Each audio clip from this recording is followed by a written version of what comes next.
प्यारे दोस्तों नमस्ते। आइए हम सुनते हैं देवशयनी एकादशमी की व्रत कथा।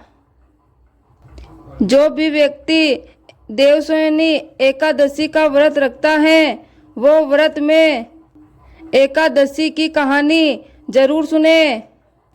अगर वो व्रत में कहानी नहीं सुनते हैं तो उनका व्रत पूरा नहीं होता और विष्णु भगवान उनसे नाराज हो जाते हैं।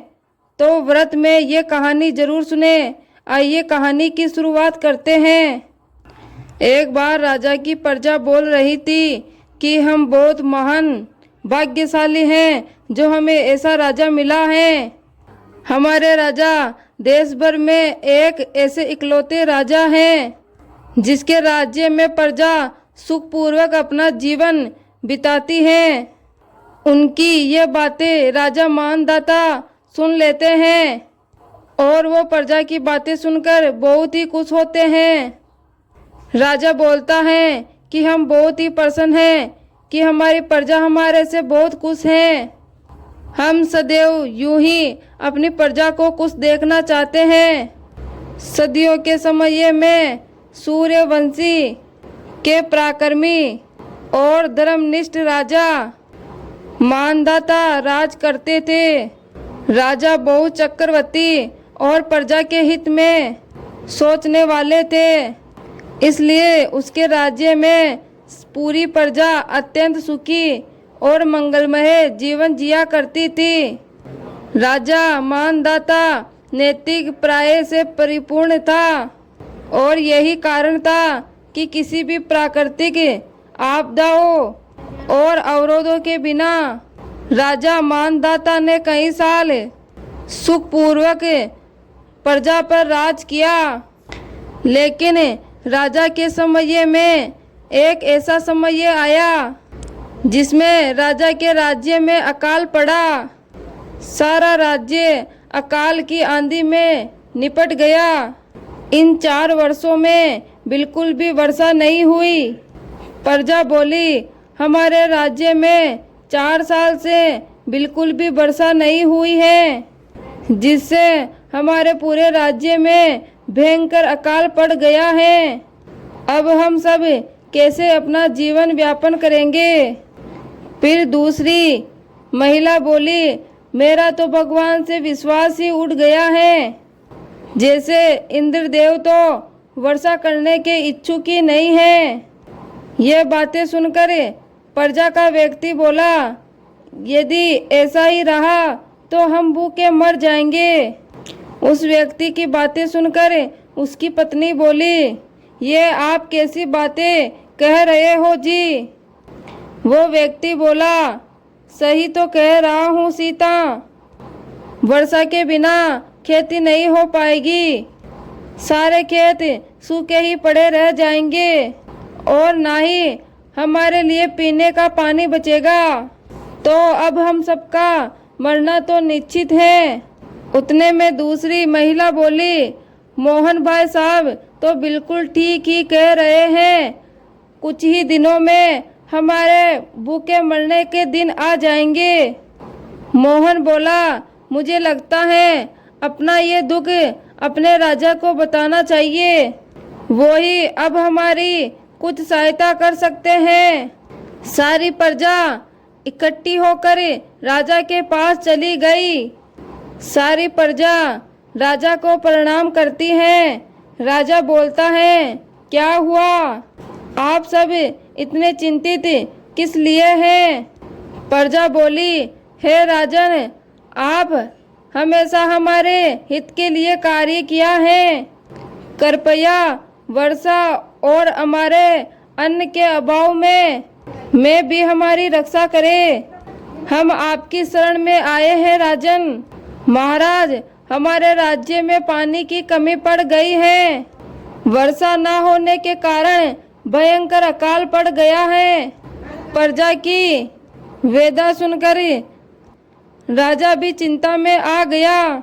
फिर राजा ने कहा, शास्त्रों में लिखा है, यदि कोई राजा अधर्म का अनुसरण करता है तो उसका दंड उसकी प्रजा को भुगतना पड़ता है। मैं अपने भूतपूर्व और वर्तमान काल का चिंतन कर चुका हूँ, लेकिन फिर भी मुझे अपना कोई बुरा कर्म नजर नहीं आ रहा। लेकिन फिर भी मैं प्रजा के हित में अपना निवारण अवश्य करूँगा। रात भर राजा गहरी चिंता में डूबा रहा। फिर वो अगली सुबह अपने सैनिकों और मंत्रियों के साथ वन की ओर निकल पड़ा। जंगल में अनेक ऋषि मुनियों के आश्रम से होता हुआ राजा अंत में महान तपस्वी ऋषि अंगिरा के आश्रम में जा पहुंचा। ध्यान मग्न ऋषि के चारों ओर दिव्यता का प्रकाश फैला हुआ था। राजा बोलता है, प्रणाम ऋषि मन। ऋषि बोला, हे राजा, आप स्वयं हमारे आश्रम पधारे। इसका मतलब प्रजा पर कोई गहरा संकट आने वाला है। राजा बोला, ऋषिवर, मैंने पूरी धर्म से प्रजा का पालन किया है, फिर भी मेरे राज्य में ऐसा अकाल क्यों पड़ा है? कृपा करके आप मुझे इसका समाधान बताइए। राजा की बात सुनकर अंगिरा ऋषि मुस्कुराए और ऋषि ने कहा, हे राजन, वर्तमान युग का समय ये धर्म के 4 स्तंभों पर स्थापित है। इस युग में मातृत्व ब्राह्मण को ही वैदिक तपस्या करने की अनुमति दी जाती है, लेकिन आपके राज्य में एक शूद्र है जो घोर तपस्या में लग्न है और उसकी इसी आचरण के कारण तुम्हारे राज्य में वर्षा नहीं हो रही। इसलिए आप उस शूद्र को मृत्यु दंड दे, जिनसे आपके राज्य में पुनः वर्षा और सुख आ जाएंगे। ऋषि की बात सुनकर राजा ने दुखती वाणी में कहा, लेकिन ऋषिवर, मैं एक अपराध मुक्त ऋषि को दंड कैसे दे सकता हूँ? नहीं, यह मुझसे नहीं हो सकता। कृपया आप मुझे कोई और मार्ग बताइए। राजा की प्रजावती श्रद्धा देखकर अंगिरा ऋषि अत्यंत प्रसन्न हुए और उन्होंने कहा, हे राजन, आप अपने परिवार और समस्त प्रजा सहित आषाढ़ मास की शुक्ल पक्ष में आने वाली देवसेनी एकादशी व्रत का नियमित पूर्वक पालन करें। इसके प्रभाव से आपके राज्य में प्रचुर मात्रा में वर्षा होगी और आपके धन धान्य भर जाएंगे। ऋषिवर की इस बात से राजा संतुष्ट और प्रसन्न होकर राजा ने ऋषिवर को प्रणाम किया। प्रणाम ऋषिवर। अपनी सेना और मंत्रियों के साथ राजा वापस अपने राज्य में लौट आया। आषाढ़ मास की शुक्ल दशमी जब देवसेनी एकादशी आई तो राजा ने अपने परिवार और समस्त प्रजा के साथ पूरी श्रद्धा और निष्ठा पूर्वक इस एकादशी का पालन किया। इस व्रत के पुण्य के लाभ से राज्य में भारी मात्रा में वर्षा हुई। संपूर्ण राज्य फिर एक बार धन धान्य से पूर्ण हो गया। प्रजा बोली, हमारे राजा सचमुच में बहुत उपकारी हैं। आप बिल्कुल ठीक कहते हो जी। ये देवसेनी एकादशी इतनी प्रभावशाली है, इसका श्रवण और पाठ करने से आप सभी पापों से मुक्त हो जाते हो। इसका नाम देवसेनी एकादशी इसलिए पड़ा क्योंकि इस दिन से भगवान विष्णु 4 महीने के लिए योग निद्रा में चले जाते हैं। इसी दिन से चातुर्मास का प्रारंभ भी होता है और इसी कारण इन 4 महीनों में कोई मंगलिक कार्य और देवताओं के लिए आहुति नहीं दी जाती। तो प्यारे दोस्तों, ये थी देवसेनी एकादशी व्रत कथा। आशा करती हूँ आपको ये कथा अच्छी लगी होगी। अच्छी लगी हो तो इस कथा को अपने दोस्तों के साथ शेयर जरूर करें। धन्यवाद। एक समय की बात है, भगवान विष्णु और माता लक्ष्मी धरती लोक पर भ्रमण करने के लिए निकले। एक गांव में पहुंचकर उन्होंने अपना वेश बदलकर साधु और साध्वी का रूप धारण कर लिया। तब माता लक्ष्मी ने पूछा, स्वामी जी, आज आप धरती लोक पर किस उद्देश्य से आए हैं? क्या किसी कोई भगत पर संकट है जिसके कारण आप मुझे भी साथ ले आए हैं? तब श्री हरि ने मुस्कुराते हुए कहा, देवी, इस मृत्यु लोक में तो सभी अपने कर्मों के अनुसार कष्ट भोगते हैं। मैं ये देखने चाहता हूँ कि इतना कष्ट भोगने के बाद भी क्या ये पुण्य कमाते हैं और साथ ही भक्ति करते हैं या नहीं। सबसे पहले माँ लक्ष्मी और भगवान हरि अमीर सेठ के घर पहुँचे। वहां पहुंचकर उन्होंने सेठ जी को आवाज लगाई। उनकी आवाज सुनकर सेठ जी बाहर आए। भगवान विष्णु ने कहा, सेठ जी, आप पर तो माँ लक्ष्मी जी की बहुत ही कृपा है, फिर भी आप बहुत परेशान लग रहे हो, इसका क्या कारण है? सेठ जी उन्हें देखकर रोने लगे और कहा, साधु बाबा, मेरे कष्ट का कारण यह धन ही है जिसे आप लक्ष्मी जी की कृपा कह रहे हो। मेरा सारा धन मेरे बेटों ने समेट लिया और वे घर छोड़कर चले गए। अब इस घर में मैं और मेरी पत्नी रहते हैं और मेरी पत्नी बहुत ही बीमार है, अपने बेटों को याद करती रहती है। यदि ये धन ना होता तो लालच नहीं होता और हमारे बेटे हमारे पास होते। यह सुनकर भगवान विष्णु ने कहा, सेठ जी, आपके कष्ट का कारण धन नहीं, आपके ही कर्म हैं। आपने धन गरीबों पर अत्याचार करके कमाया है और उससे अपने बच्चों का पालन पोषण किया है। इस कारण आपके बच्चे अपने धन को पिता मान बैठे हैं। ये कहकर दोनों वहाँ से आगे चल पड़ते हैं। आगे जाने पर उन्हें एक किसान मिलता है जो अपने मरे हुए बैल के पास बैठकर रो रहा था। माता लक्ष्मी ने उससे पूछा, भाई, तुम रो क्यों रहे हो और ये तुम्हारा बैल कैसे मर गया? किसान ने कहा, धन के लालच के कारण मेरा बैल मर गया। ज्यादा धन कमाने की इच्छा के कारण मैं इसे धन में काम करवाता था और रात में कोलों में लगा देता था और इससे मैं बहुत धन कमाता था, लेकिन अब कल से मुझे भूखा मरना पड़ेगा। यदि संसार में धन ना होता तो मुझे ना तो लालच आता और ना ही मेरा बैल मरता। तब लक्ष्मी जी ने कहा, स्वामी जी, ये क्या माया है?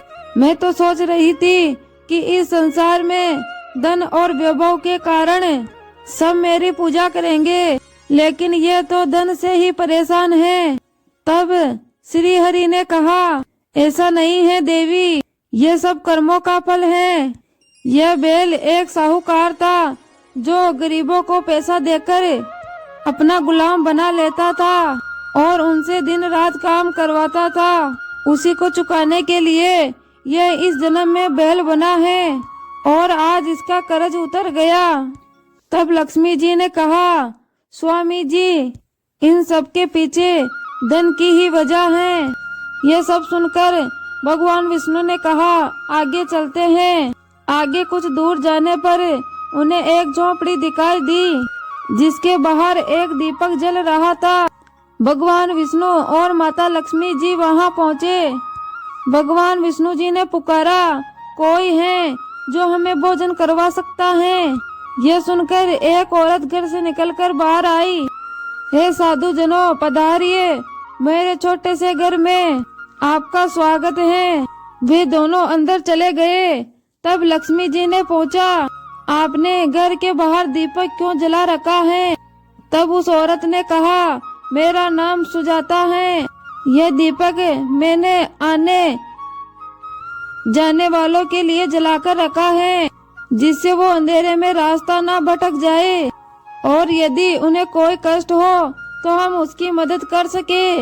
यह सुनकर विष्णु जी ने कहा, हम तुम्हारे घर पर भोजन करना चाहते हैं। यह सुनकर सुजाता बोली, महाराज, आपको कुछ समय के लिए इंतजार करना पड़ेगा। मेरे पति अभी सेठ जी के घर काम कर रहे हैं। वे मजदूरी लेकर खाने का सामान लेकर आते हैं और मैं उन्हीं सामानों से आपको भोजन बनाकर खिला दूंगी। यह सुनकर लक्ष्मी जी ने कहा, तुम्हारे पास धन नहीं है, यदि तुम्हारे पति न ला पाए तो क्या होगा? तब सुजाता ने कहा, माँ लक्ष्मी और विष्णु भगवान की कृपा से हमें एक वक्त का भोजन मिल ही जाता है और वही हमारे लिए काफी है। भगवान की कृपा से हम आज तक भूखे नहीं सोए, तो आज भी नहीं सोएंगे और इससे ज्यादा का लालच हमें नहीं है। कुछ देर बाद उसका पति सामान लाया और दोनों ने खाना पकाकर साधु और साध्वी को भोजन करवाया। सुजाता ने कहा, ये रूखा सूखा भगवान का प्रसाद समझकर हम ग्रहण करते हैं और आप भी प्रसाद समझकर इसे भोग ग्रहण करिए, इसे आपको संतुष्टि मिलेगी। भगवान विष्णु और माता लक्ष्मी जी ने भोजन किया। इसके बाद माता लक्ष्मी जी ने कहा, हमने तो भोजन कर लिया, लेकिन तुम्हारे लिए कुछ नहीं बचा। तब सुजाता ने कहा, नहीं, अभी तो एक चावल बचा है, वही हमारे लिए काफी है। भगवान का प्रसाद चखने को भी मिल जाए तो ये तो बड़ा ही परम सौभाग्य है। उनका ये सरल स्वभाव देखकर भगवान विष्णु और माता लक्ष्मी अपने असली रूप में आ गए। श्री हरि विष्णु ने कहा, सबसे बड़ा फल संतोष का है। धन सभी के लिए आवश्यक है, लेकिन लालच में पड़ा हुआ इंसान उस धन का भी सुख नहीं उठा सकता।